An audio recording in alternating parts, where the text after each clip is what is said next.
बिस्मिल्लाहिर्रहमानिर्रहीम। अस्सलाम वालेकुम। Welcome to my YouTube channel. तो आज मैं आप लोगों से भिंडी चिकन की रेसिपी शेयर करूंगी जो कि बहुत ही मज़े की बनती है।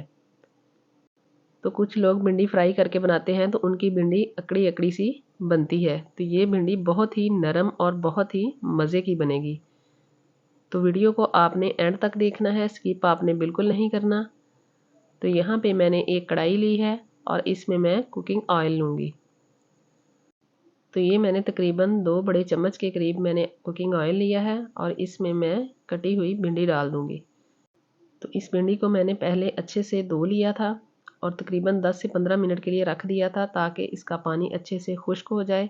उसके बाद मैंने इसको काट लिया था,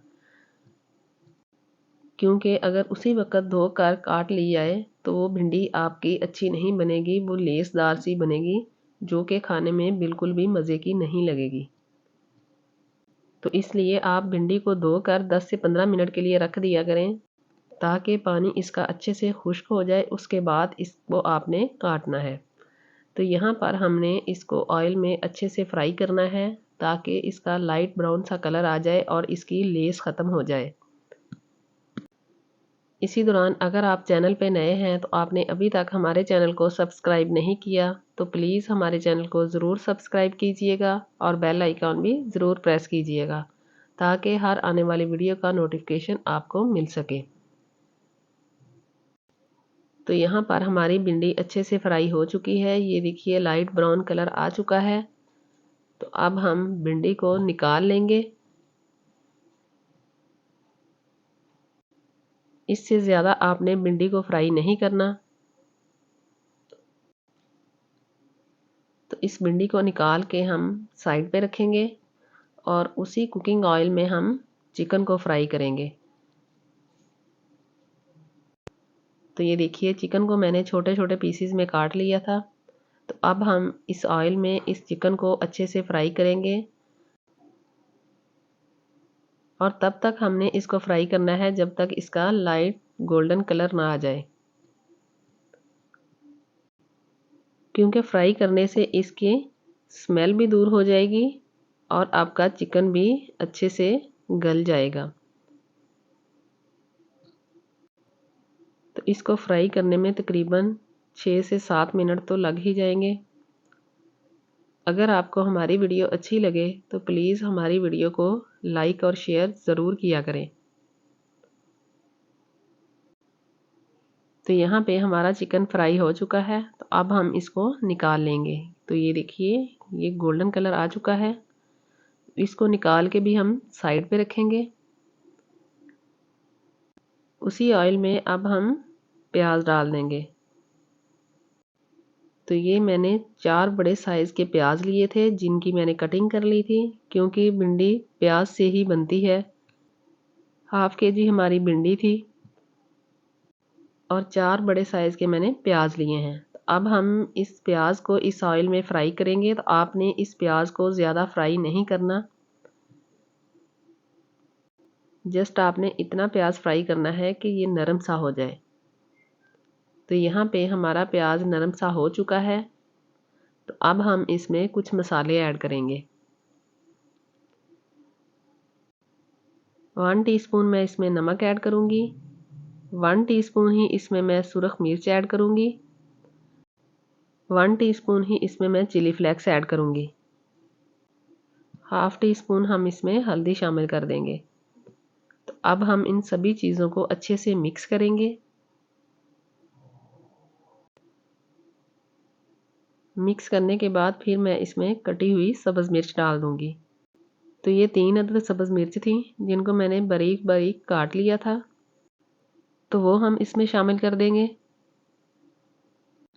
भिंडी करारी हो तो ही मज़े की लगती है। अब हम इसको अच्छे से मिक्स करेंगे। इसके बाद मैं इसमें 2 बड़े साइज़ के कटे हुए टमाटर डाल दूँगी। भिंडी में टमाटर ना हो तो ये हो ही नहीं सकता, क्योंकि टमाटर से भिंडी का टेस्ट बहुत ही अच्छा होता है, जो कि खट्टी मीठी सी भिंडी लगती है। तो इसलिए हमने 2 बड़े साइज़ के टमाटर इसमें शामिल किए हैं। इसमें मैं एक चीज़ और भी ऐड करूँगी जिससे भिंडी का टेस्ट और भी अच्छा हो जाएगा। वो है इमली। इमली की गुठलियाँ मैंने पहले से ही निकाल ली थी। भिंडी में टमाटर और इमली दोनों चीज़ें डाल दी जाएं तो इससे भिंडी का टेस्ट और भी बढ़िया हो जाता है। तो यहाँ पे अब हम इन सब चीज़ों को 1 से 2 मिनट के लिए फ्राई करेंगे। तो यहाँ पे हमारा मसाला अच्छे से तैयार हो चुका है। तो अब हमने जो भिंडी और चिकन फ्राई करके रखा हुआ था वो हम इसमें डाल देंगे। तो अब हम इन दोनों चीज़ों को इस मसाले में अच्छे से मिक्स कर देंगे। अगर भिंडी और चिकन को इस तरह से बनाया जाए तो ये बहुत ही मज़े के बनते हैं।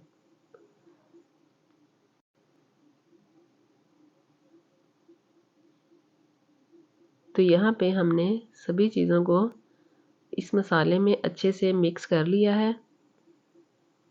तो अब हमने इसको तकरीबन 3 से 4 मिनट के लिए ऊपर से कवर कर देना है और फ्लेम को आपने लो कर देना है ताकि ये लो फ्लेम पर अच्छे से फ्राई हो जाएं। तो ये देखिए 3 से 4 मिनट हो चुके हैं और हमारा भिंडी गोश्त कितने अच्छे से फ्राई हो चुका है और ये देखने में माशाल्लाह बहुत ही मज़े का लग रहा है। तो आप भी एक दफ़ा इस तरह से बना के अपने घर वालों को ज़रूर खिलाइएगा और मुझे भी कमेंट में ज़रूर बताइएगा कि आपका भिंडी गोश्त कैसा बना है, क्योंकि इस तरह से भिंडी गोश्त बनाया जाए तो उसका टेस्ट ही कुछ अलग होता है।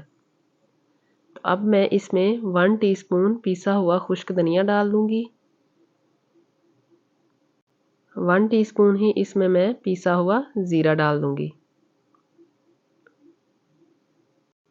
और इसके बाद मैं इसमें कटा हुआ सब्ज़ धनिया डाल दूंगी। तो अब सारी चीज़ों को हम अच्छे से इसमें मिक्स कर देंगे। मिक्स करने के बाद फिर हम फ्लेम को ऑफ़ कर देंगे और इसको हम डिश आउट करेंगे। तो यहाँ पे हमारी माशाल्लाह भिंडी गोश्त बिल्कुल रेडी है। तो आप भी इस रेसिपी को ज़रूर ट्राई कीजिएगा और दुआओं में याद रखिएगा। अल्लाह हाफिज़।